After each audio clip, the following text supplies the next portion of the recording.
Corona काल में लगी वैक्सीन लगातार चर्चाओं का विषय बन रही है कि वैक्सीन लगने से ब्रेन हेमरेज और हार्ट अटैक से मौत हो रही है। यह सच्चाई है या फिर अफवाहें?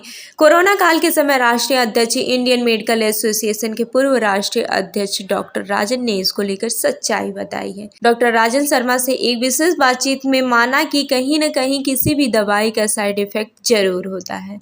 डॉक्टर राजन का कहना है कि कोरोना काल में इतना समय नहीं था कि वह इसका ट्रायल पूरा कर सके, जिसकी वजह से अब लोगों को कहीं न कहीं थोड़ी बहुत दिक्कत जरूर आ रही है। डॉक्टर राजन ने कहा कि कोरोना काल उस समय एक अंधेरी गुफा की तरह था। उन्होंने कहा कि किसी भी दवाई या फिर वैक्सीन के साइड इफ़ेक्ट हो सकते हैं।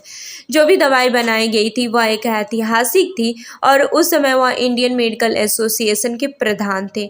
उन्होंने कहा कि लोगों का कॉन्फिडेंस बढ़ाने के लिए हमने खुद सबसे पहले वैक्सीन लगवाई। डॉक्टर मनमोहन सिंह की सरकार के समय स्वाइन फ्लू बीमारी आई थी, जिसका उस समय मोर्टालिटी रेट 7.4 था और कोई लॉकडाउन भी नहीं था, जबकि कोरोना काल का रेट 2.8% था।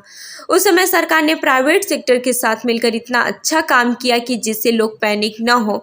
उस समय प्राइवेट अस्पतालों के डॉक्टरों को भी क्वारंटाइन करके घर बैठा दिया था।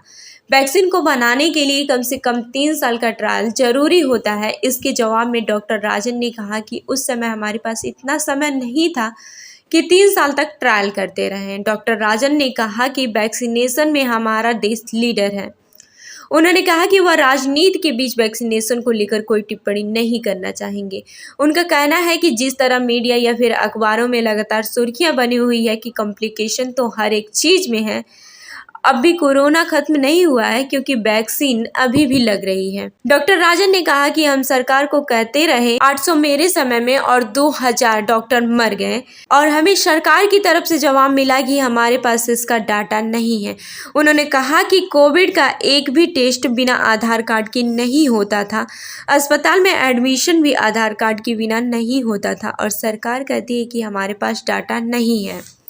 उसके बावजूद 2000 डॉक्टरों की मौत आज कहीं न कहीं भुला दी गई।